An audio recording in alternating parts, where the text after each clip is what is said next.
It's Amy, and thank you very much for watching. And we have not paid the ad tax yet today. I have not even put my environment back to where it was. So I am trying to get my gallery together while also doing this big thing, and then we're about 7 hours in, trying to get to 8:20 tonight, which I don't think I'm gonna get to because I have a thing I need to go to at 10 p.m. which I could let him know I'm gonna be a little bit late. I'm not going, no, we'll just do 125 and see how far we get. Would be super cool, because then, yeah, we can hard hat fund me tomorrow, and then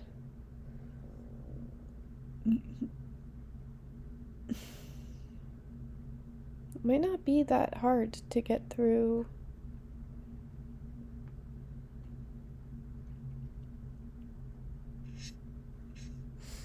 This is the hardest part. It's also a nice way to see things that are going on in a blockchain. Let's go ahead and spin up the Ganache application after you install it. The Ganache application will look a little something like this. And to spin up a fake blockchain really quickly, you can just go ahead and click Quick Start. This will... Okay.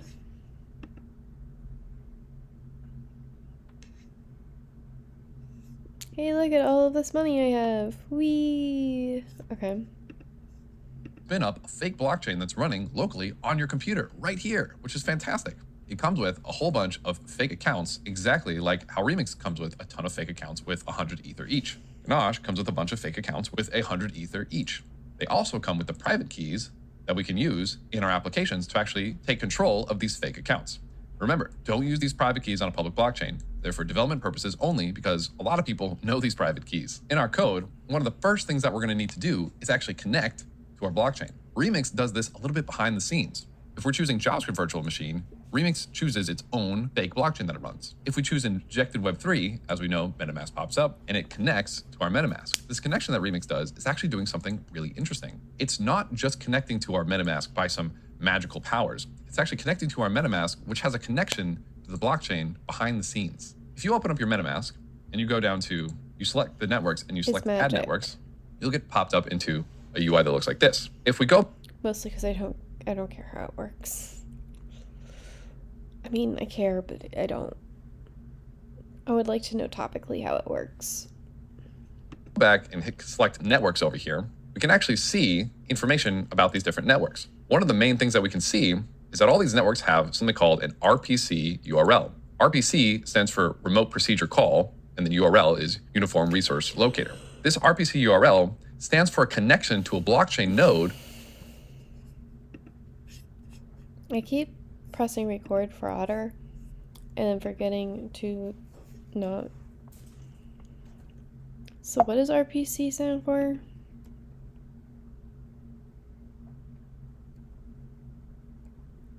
Remote Procedure.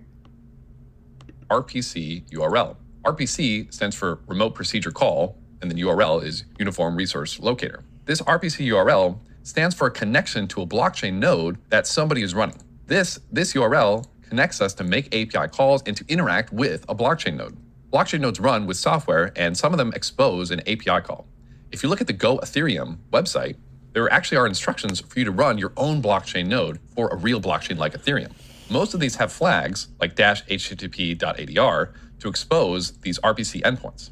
So if you ever want to run your own node, your own real blockchain node, instead of using MetaMask or any other of the providers that we're going to go through, you can use Go Ethereum or whatever blockchain you're working with software to run your own nodes. But it's this RPC URL that allows us to connect to Rinkeby if we're on Rinkeby, Ropsten if we're on Ropsten, Mainnet if we're on Mainnet, etc. And it's going to be the way that we're going to connect to our Ganache blockchain that we're running inside of this application. So if you look at the top, of your Ganache here, there's a section called the RPC server. And this is the endpoint of our Ganache node right now. So what we can do is we can copy this and go back to our VS Code and paste it in. So we have the RPC server.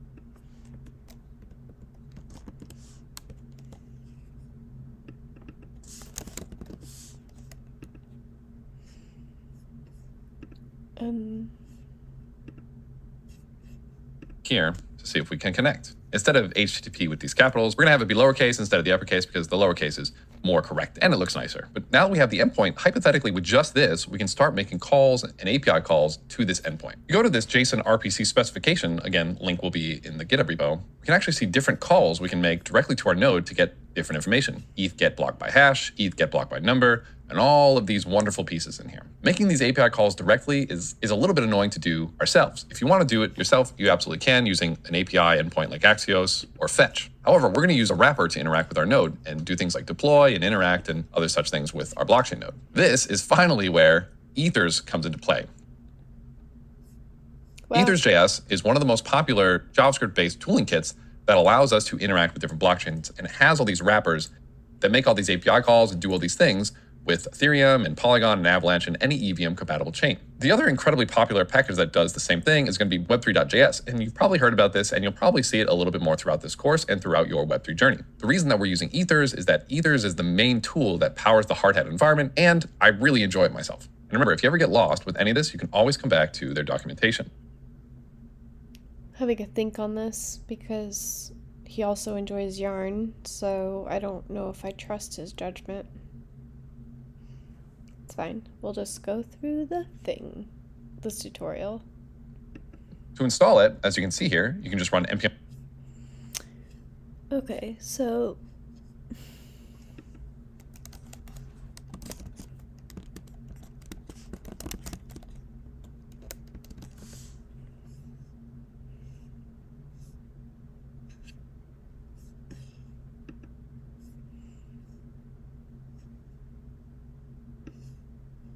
that is really weird that they have that like that.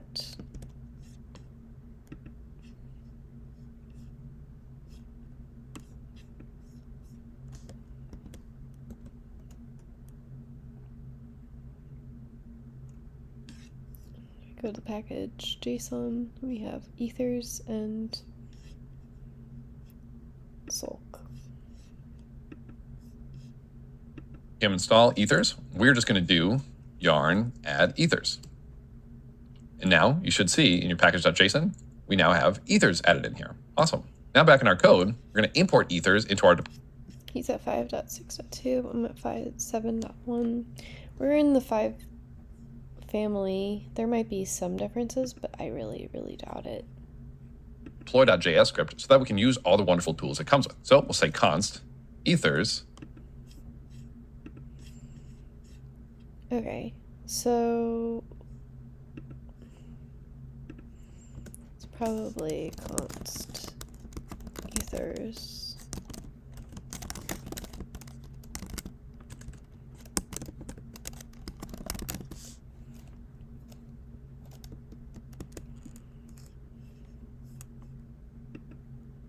Equals require Ethers. For those of you doing the TypeScript edition of this course, this will be import instead of require. Now that we have Ethers in here, we can create our provider object in our main function. The reason we pull Ethers outside of the main function is because we do want to pull our package into our script before we call main. We want to make sure all of this is done first. So you'll see this is kind of the normal setup of our scripts. At the top, we import any dependencies or external packages.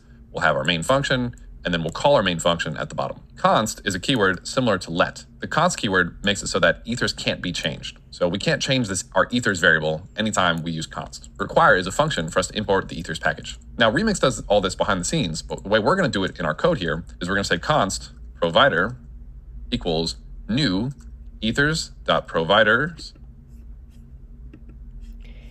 It might wind up being a problem if I have it being capitalized, but it makes it easier to know if it's an outside thing if you capitalize it.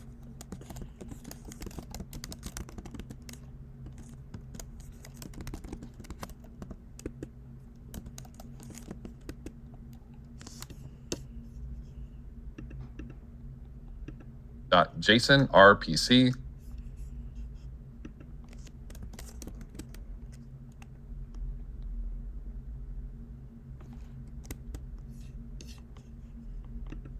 provider. And then we're going to pass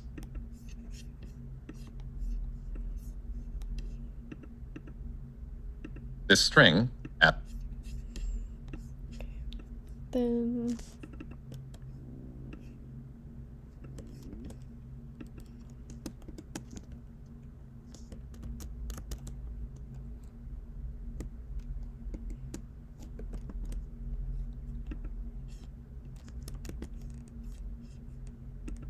as our provider. So we're saying, hey, we're going to connect to this URL right here. Awesome. So this is the way that our script is going to connect to our blockchain, our local blockchain. Now let's get an actual wallet here with a private key and a balance and everything. We can see all of our wallets and private keys in our Ganache here. So the way to get this set up is we can say const wallet. sure you want to do like const address?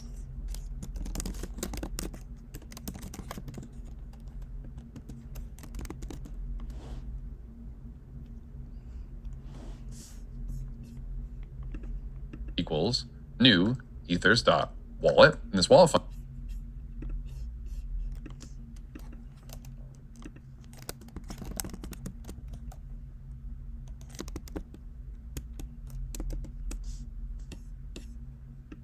function takes in a couple of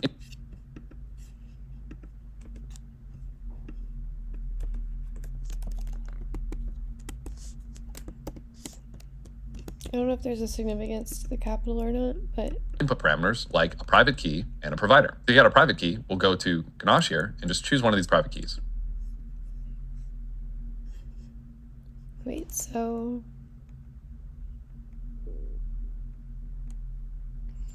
it takes a couple of parameters like the private key. Show keys.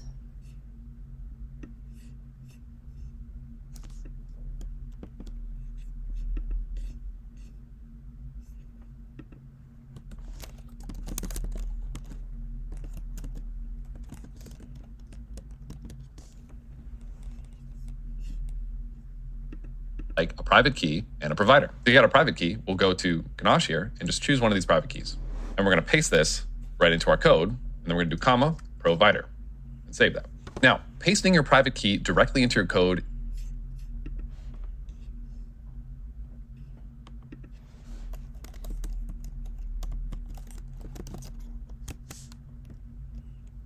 Yeah, okay, so you should probably just do like a .env and ignore it.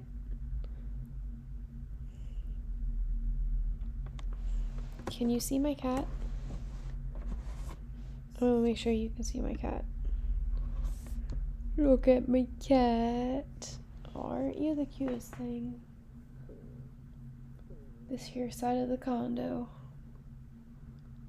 You sure you don't want to watch more of this training with me?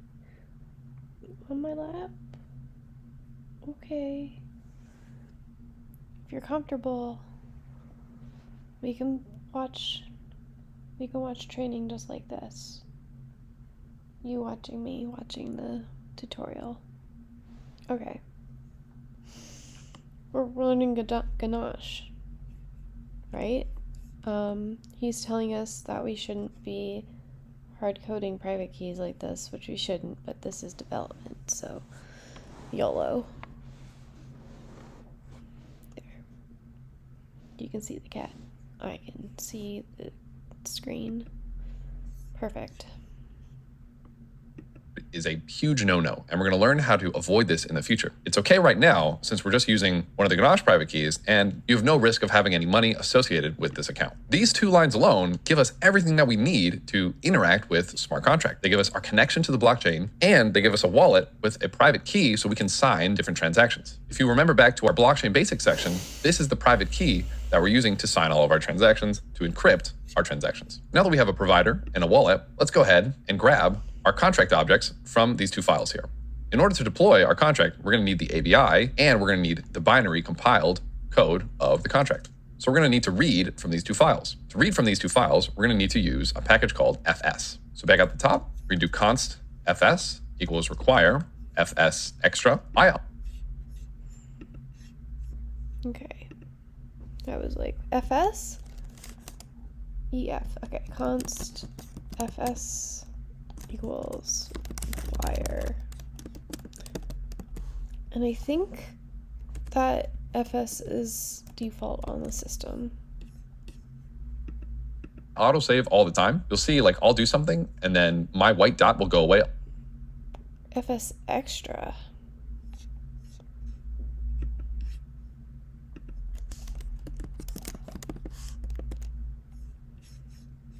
Is this going to yell at us that that's not installed?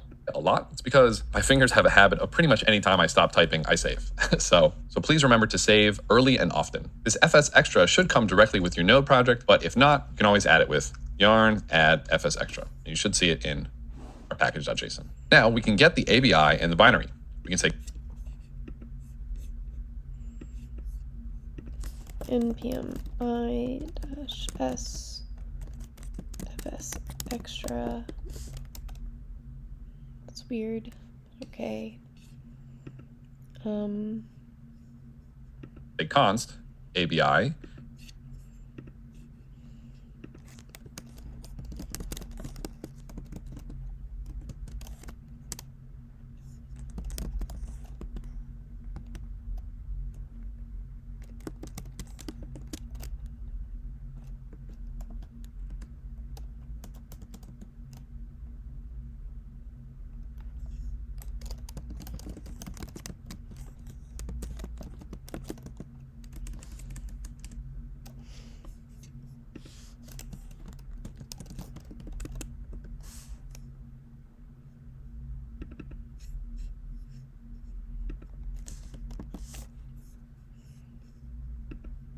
equals fs.read file sync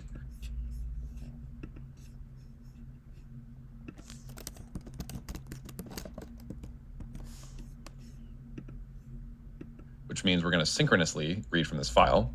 We could do it asynchronously, but we want to wait for this file to get done. So we're going to say read file sync. And depending on your VS Code, if you scroll over, you might even get some information about this function pop up like this, which can be really helpful. We can see that we need the path for the file we want to read, and then any options as well. Path of file that we want to read to get the ABI located at /simple storage _sol _simple storage.abi. And then we're going to do a comma of UTF-8. This UTF-8 is the encoding that we do for this file here.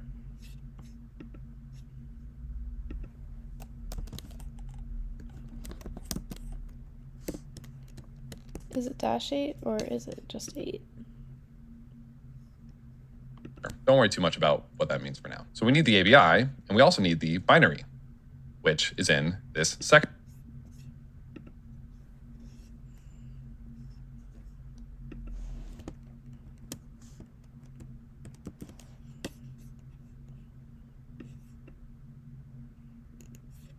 Pretty sure I'm gonna say contract and then the binary. Second file, simple storage _sol _simple storage.bin.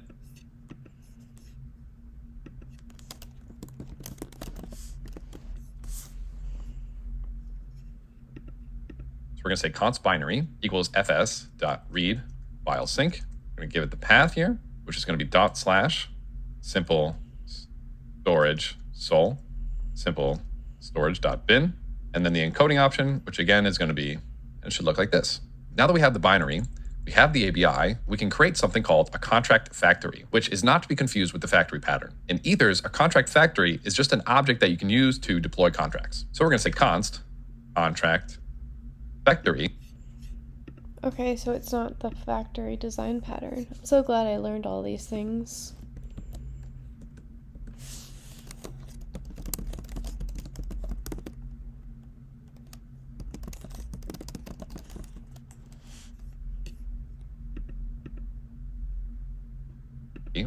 Equals new ethers dot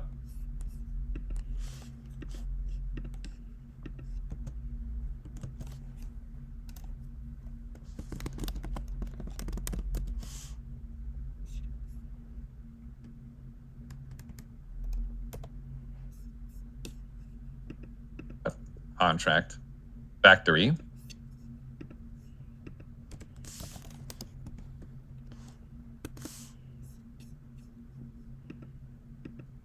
And we're going to pass it the ABI binary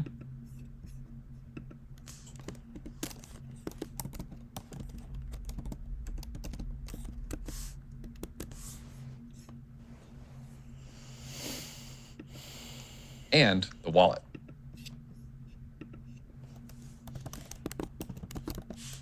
Okay. So the wallet takes the private key and the provider. The contract factory takes the ABI, the contract, and the wallet. We pass the ABI so that our code knows how to interact with the contract. The binary, obviously, because this is the main compiled code, and our wallet so that we have a private key we can use to sign deploying this contract. Then I usually like to write a little console.log saying something like deploying, please wait. And we can actually deploy this contract with ethers by doing const contract equals await contract. Okay. Oh, I guess we really did already do that as an async function. So const deployed contract probably equals await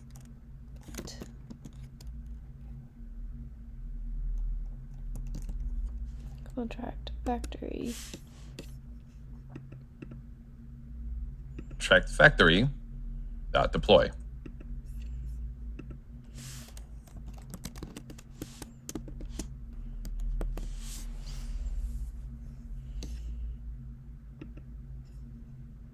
Now, this is the first time we've seen this await keyword, and you can only use the await keyword inside of an async function. The reason we want this await keyword, we're telling our code to stop here, wait for contract to deploy.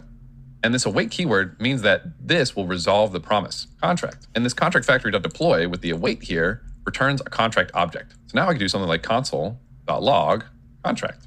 Let's see what happens when we run this code. Node deploy.js. We scroll up. We see deploying, please wait, and then we see this massive object that gets printed out. This is the contract object that we just... Oh, wait, what did you do? .log contract. Let's see what happens when we run this code.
Okay.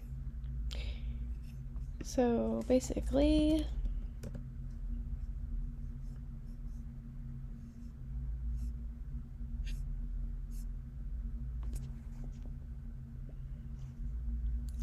interface fragments.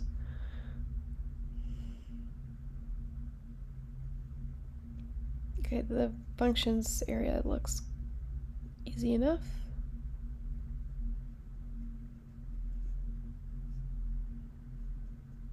This part is fun. This part I could do forever. Code. Node deploy.js. We scroll up.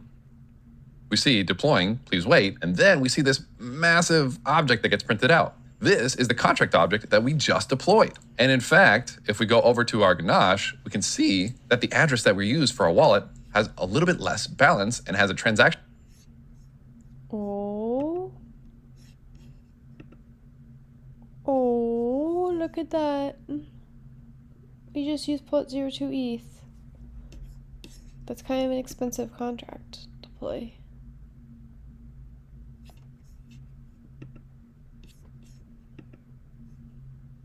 Count of 1. If we were working with Truffle, we'd be able to see the contracts here. We're working with Hardhat, so you won't be able to see the contracts in here. But if you go to transactions, we can indeed see the transaction that we... Hey, you, go with me. I'm gonna go crow about this.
Okay.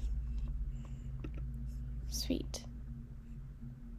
we just created. This is similar to Etherscan, but for our local blockchain. We can see the sender address, the creation address, the value, gas price, all this stuff associated with this contract. You can also see the different blocks. Since we've only made one transaction, only one block has been mined. And this is awesome. We have all this other stuff associated with it. Great job. You just deployed a contract to your own local blockchain with Ethers.js. This is fantastic. Awesome work.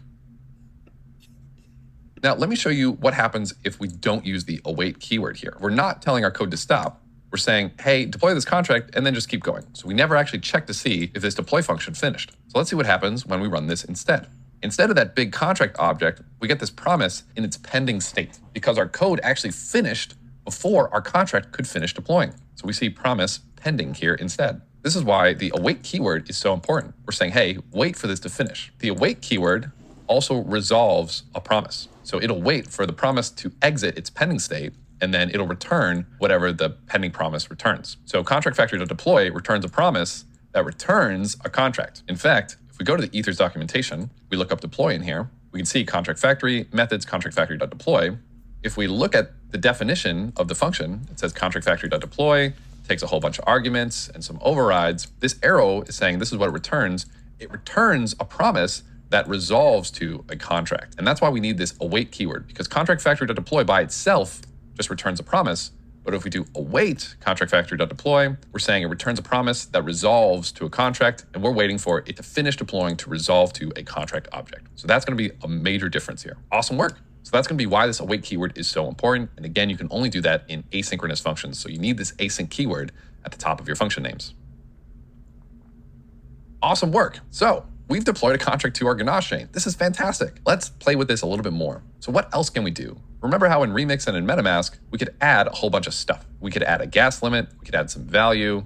When we were doing our transact, we could press the transact button. We know that when we're working with MetaMask and we want to send some money between our accounts, we can actually choose our gas price, our priority fee, all this other stuff. We can actually do all that in Ethers as well. So if we wanted to await contract factory to deploy, but with a certain gas price, we could add these overrides in this deploy function here. Another really neat trick that your Visual Studio Code might have is if you click Command or Control, depending on your setup, you can actually click into a function and see where it's defined and see everything about this function. So if I command clicked, I could see that I'm now in Node Modules, Ethers Project, Contract, Source.ts, all this stuff. And I can see exactly the function definition of this deploy function on the contract factory object, which shows us the same code as what we saw in the documentation. We see we have a deploy function, it takes some arguments, and then it returns, this little semicolon means it returns a promise that resolves to a contract, which is really nice. These args in here are actually a list of overrides that we can specify with some brackets. So what we can do is we can put some brackets in our deploy function here and specify certain things. Like for example, we can specify the gas price to being some number. And now if we were to run this, we would deploy this contract with the gas price of this. We could add a gas limit. We can add a whole bunch of different overrides in our deploy function here. Well, what else can we do? Well, we can wait for a certain number of blocks for our contract to finish with. So we've deployed the contract, but maybe we want to wait one block to make sure it actually gets attached to the chain. So we can say const deployment receipt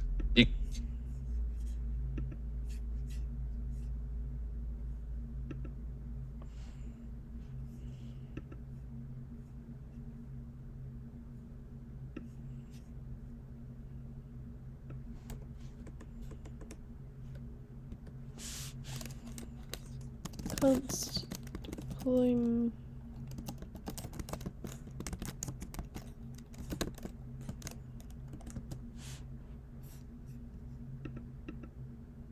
equals await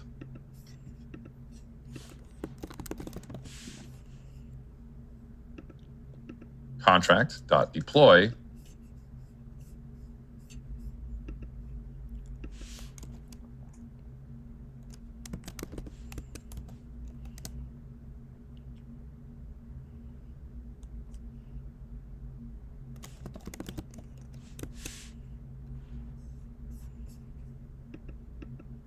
transaction.wait. dot wait one.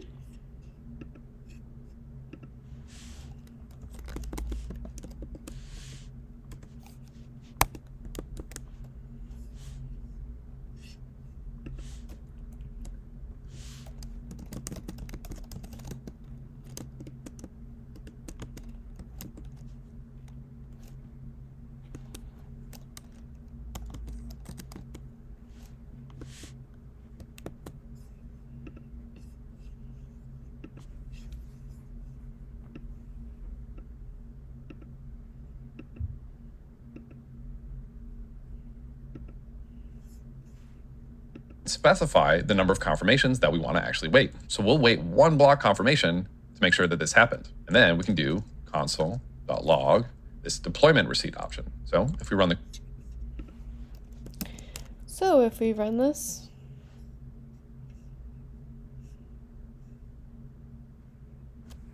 so this is from address to the contract address.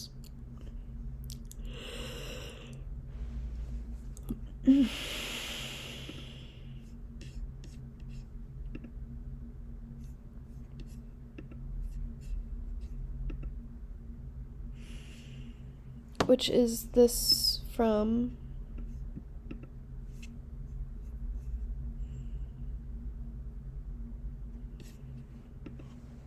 the code now, we can see all this information about our transaction. And we can see exactly what our transaction looks like. We can see there's to is null because we're creating a contract. From is going to be this Ganache address that we got the private key for. We see the contract address that we created, transaction index. We can see gas use, log bloom, block hash, transaction. We can see all this information about our transaction. Something I want you to take note of is the deployment receipt Okay, well we're just gonna do that again.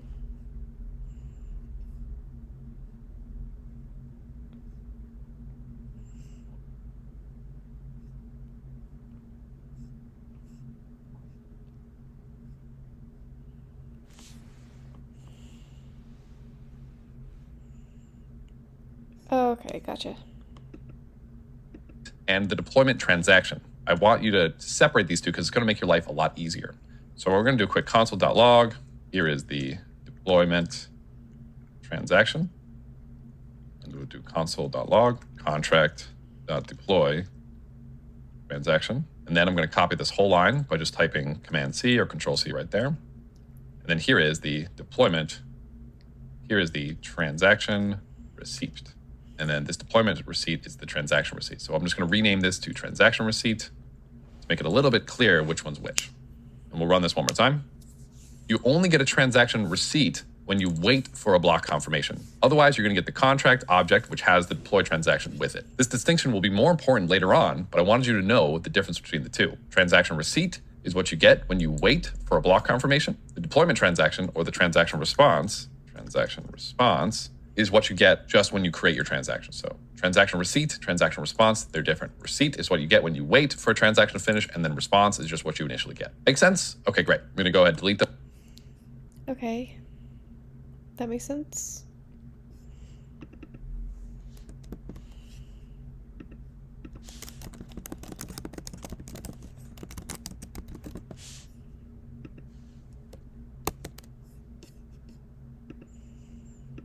But those lines will be in the code associated with the GitHub.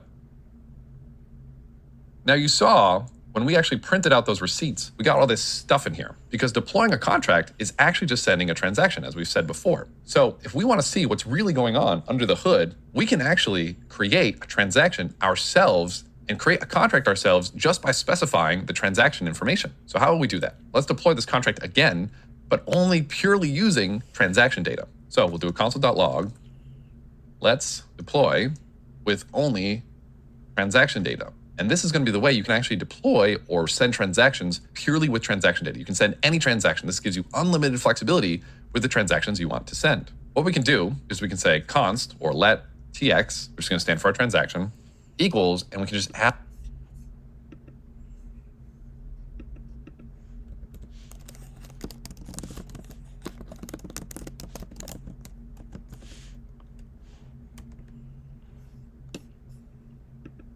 all of our transaction information in here. So the first thing that we're going to need is our nonce, or the number that we only use once.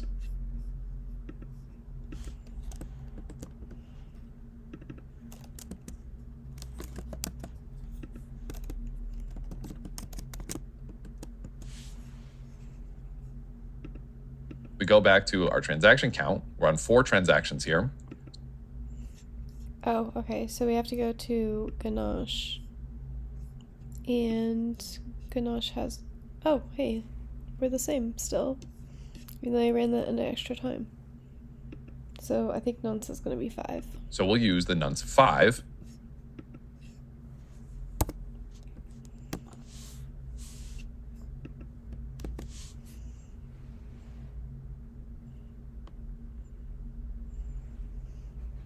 My cat is rearranging herself. She's so cute.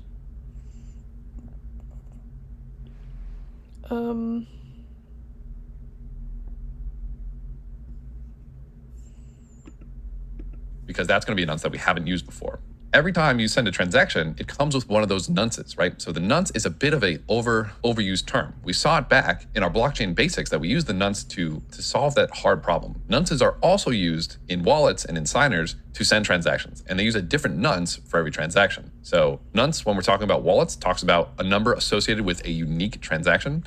Nonce, when we're talking about blockchain mining, is a value used to solve that hard problem. They both mean the same thing. They both mean a number only used once, but they're different in these different contexts. So we're going to use this number only used once, this unique number for our transaction, to send this. So we're going to say nonce is going to be 5. We're going to pick a gas price of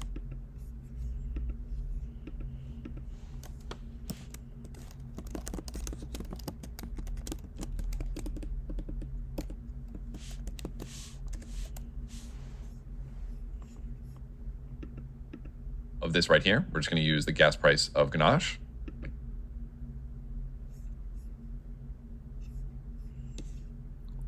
One, two, three, four, 5, 6, 7, 8.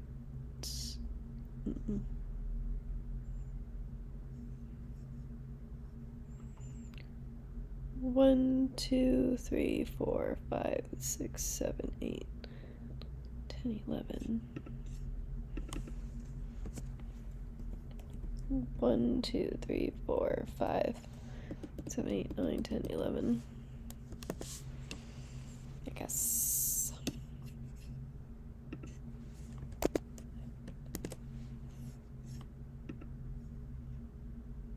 Like that. We're going to pick a gas limit of some big number. We'll use 1, 1, 2, 3, 4, 5, 6. We'll just use that. We're going to say 2 is going to be null, right? Exact.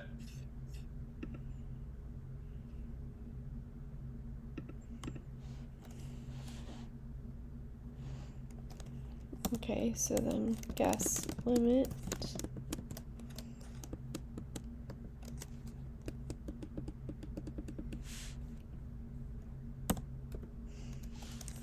To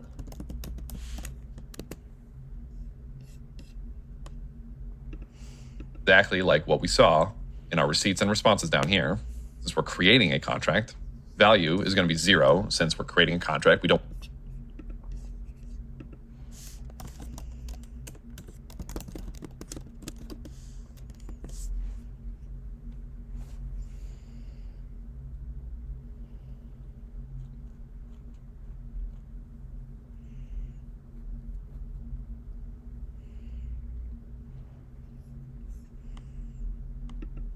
Don't want to send any ETH or Polygon or Avalanche. And then data is going to be that massive binary object in our binary bit. So in the binary section, we're going to copy this massive binary piece, and we're going to put some quotes in here. We're going to do 0x and paste that in here. So this massive data piece is the binary that we're sending. Whenever you send a transaction, you have this data object that you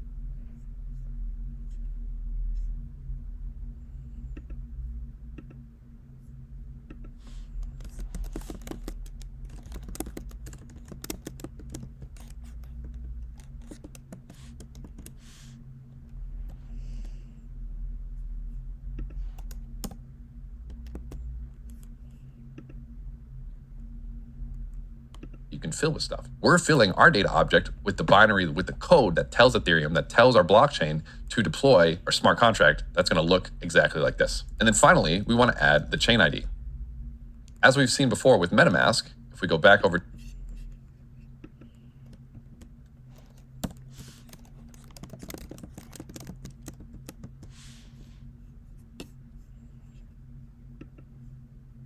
to our networks, each one of these EVM chains has a different chain ID. Ethereum mainnet is 1, Ropsten is 3, Rinkeby is 4, Kovan is 42, etc. And other EVM chains like Avalanche, like Polygon, are going to have their. I think we should be using Gorelli. So, MetaMask.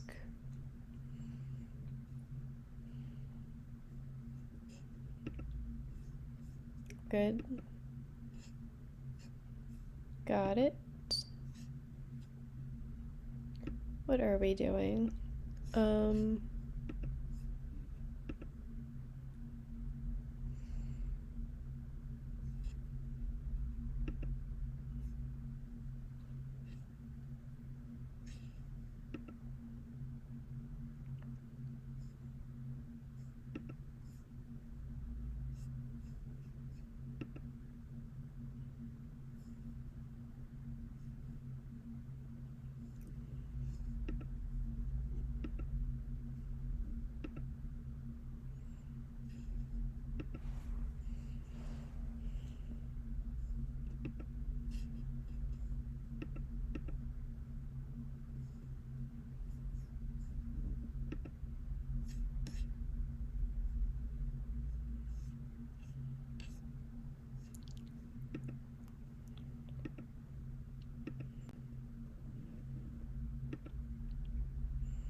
1480 is 5.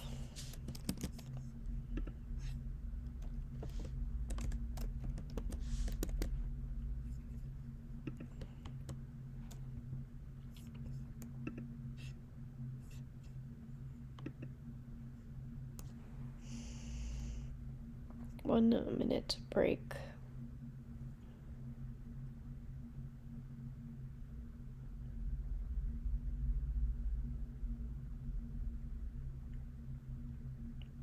Oh, shoot. It's my dad's birthday. I'm going to... I'm gonna say hi to my dad. That's rude.